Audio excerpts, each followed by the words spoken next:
നമസ്കാരം. മഹാത്മ ന്യൂസിലേക്ക് സ്വാഗതം. UDF വരുമെന്ന് സ്വകാര്യ ഏജൻസി സർവേ. 76 സീറ്റുകളുമായി UDF ജയിക്കും എന്നാണ് ഫലപ്രവചനം.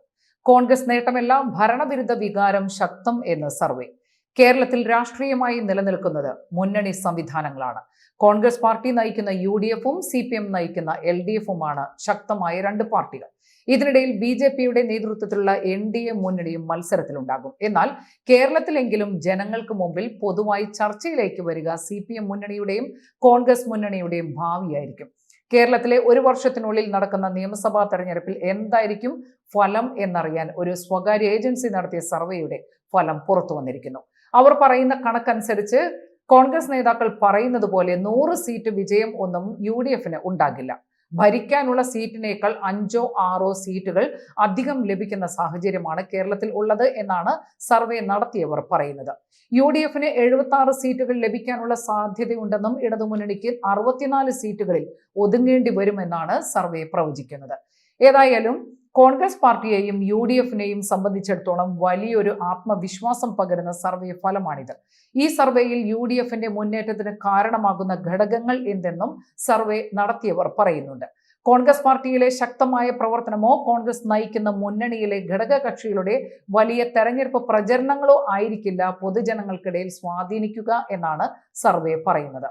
UDF ഏതെങ്കിലും തരത്തിൽ ന്യായമായ ഭൂരിപക്ഷത്തോടുകൂടി അധികാരത്തിൽ വരുന്നു എങ്കിൽ അതിന്റെ പ്രധാന കാരണം 10 വർഷമായി കേരളത്തിൽ തുടർ ഭരണം നടത്തിയ ഇടതുമുന്നണിയുടെ തീരുമാനങ്ങളും മുഖ്യമന്ത്രി പിണറായി വിജയന്റെ പ്രവർത്തന ശൈലിയുമായിരിക്കും ജനങ്ങൾ വിലയിരുത്തുക എന്നാണ് സർവേ പറയുന്നത്. മുഖ്യമന്ത്രിയുടെ ശൈലിയുടെ പേരിൽ കേരളത്തിലെ തൊഴിലാളി സമൂഹമടക്കം താഴേക്കിടയിലുള്ള പലരും ശക്തമായ വിരോധം വെച്ചു പുലർത്തുന്നുണ്ട് എന്നും സർവേ കണ്ടെത്തിയിട്ടുണ്ട്. ഇതുകൂടാതെ രണ്ടാം പിണറായി സർക്കാരിന്റെ കാലത്ത് സ്വന്തം മകളുടെ പേരിൽ വരെ കോടികളുടെ അഴിമതി ആരോപണങ്ങൾ ഉയർന്നതും സഹകരണ ബാങ്കുകളിൽ CPM നേതാക്കൾ സാമ്പത്തിക തട്ടിപ്പ് നടത്തിയതും ഇടതുമുന്നണിക്ക് എതിരായ ജനവികാരം ഉയർത്തുന്നതിൽ സഹായിച്ചിട്ടുണ്ട് എന്നാണ് സർവേ പറയുന്നത്. സർവേ പുറത്തുവിട്ട കണക്കുകൾ പ്രകാരമാണെങ്കിൽ കോൺഗ്രസ് പാർട്ടിയുടെയും UDF-ന്റെയും പ്രവർത്തന ഗുണം കൊണ്ടല്ല, മറിച്ച് ഇടത് സർക്കാരിനോടുള്ള വിരോധം കൊണ്ട് ആയിരിക്കും കേവല ഭൂരിപക്ഷവുമായി UDF അധികാരത്തിൽ വരിക എന്നതാണ്. കോൺഗ്രസ് പാർട്ടിക്കകത്ത് ഇപ്പോഴും തുടർന്നു വരുന്ന നേതാക്കന്മാർ തമ്മിലുള്ള അടികളും ഗ്രൂപ്പ് കളിയും പാർട്ടിയെ വലിയ തോതിൽ ക്ഷീണിപ്പിച്ചിട്ടുണ്ട് എന്ന് സർവേ കണ്ടെത്തിയിട്ടുണ്ട്. മാത്രവുമല്ല, UDF-ൽ ഘടകകക്ഷികളായി നിൽക്കുന്ന പല പാർട്ടികളുടെയും നേതാക്കളും വലിയ നിരാശയിലാണ് എന്നും സർവേ വിലയിരുത്തുന്നുണ്ട്. കേരള കോൺഗ്രസ് ജോസഫ് ഗ്രൂപ്പ് ആ പാർട്ടിക്കുള്ളിൽ ആഭ്യന്തര കലഹം കൊണ്ട് തകർച്ചയിൽ നിൽക്കുകയാണ്. മുസ്ലിം ലീഗ് ഇപ്പോഴും പ്രശ്നങ്ങളില്ലാതെ UDF-ൽ നിൽക്കുന്നുണ്ടെങ്കിലും കോൺഗ്രസിൽ നടക്കുന്ന പദവികൾക്ക് വേണ്ടിയുള്ള തമ്മിലടികൾ ലീഗിനെ നിരാശപ്പെടുത്തുന്നുണ്ട്. മുന്നണിയിലെ മറ്റൊരു ഘടകകക്ഷിയായ RSPയുടെ സംസ്ഥാന സെക്രട്ടറി ഷിബു ബേബി ജോൺ കോൺഗ്രസിന്റെ പ്രവർത്തന ശൈലിയിൽ കടുത്ത എതിർപ്പ് ഉയർത്തിയതാണ്. പാർട്ടിക്ക് പുതിയ പ്രസിഡന്റും ഭാരവാഹികളും വന്നപ്പോൾ ഷിബു ബേബി ജോൺ പ്രസിഡന്റായ സണ്ണി ജോസഫിന്റെ പടം പോലും ചേർക്കാതെ ഷാഫി പറമ്പലിനെ കെട്ടിപ്പിടിച്ച് കരുത്തിന്റെ പ്രതീകം എന്ന അടിക്കുറിപ്പുമായി ഫേസ്ബുക്ക് പോസ്റ്റ് ഇടുകയാണ് ചെയ്തത്. കോൺഗ്രസിന്റെ പുതിയ പ്രസിഡന്റ് ഈ ഘടകകക്ഷികൾക്കെല്ലാം തൃപ്തനല്ല എന്നുള്ള വാർത്തകളും പുറത്തു വരുന്നുണ്ട്.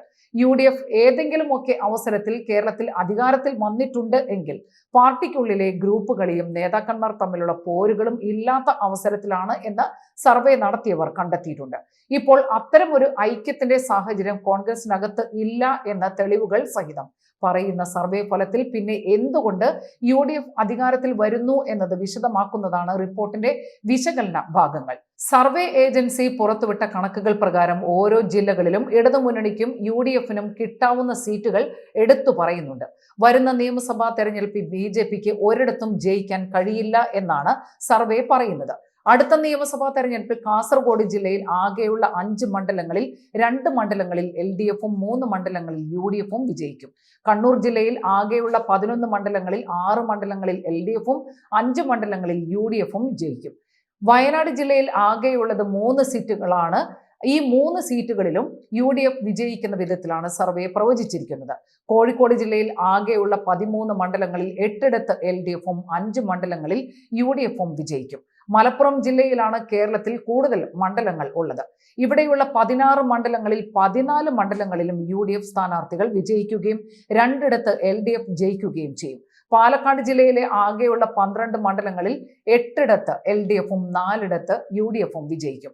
തൃശൂർ ജില്ലയിലെ 13 സീറ്റുകളിൽ 10 LDFും 3 മണ്ഡലങ്ങളിൽ UDFും വിജയിക്കും. എറണാകുളം ജില്ലയിൽ ആകെയുള്ള 14 മണ്ഡലങ്ങളിൽ 2 LDFും 12 മണ്ഡലങ്ങളിൽ UDFും വിജയിക്കും.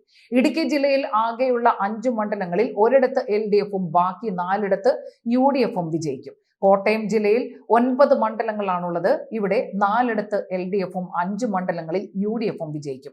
ആലപ്പുഴ ജില്ലയിൽ 9 മണ്ഡലങ്ങളിൽ 4 LDFും 5 UDFും വിജയത്തിലെത്തും.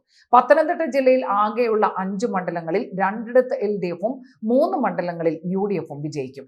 കൊല്ലം ജില്ലയിലെ 11 മണ്ഡലങ്ങളിൽ 6 മണ്ഡലം LDF സ്വന്തമാക്കും.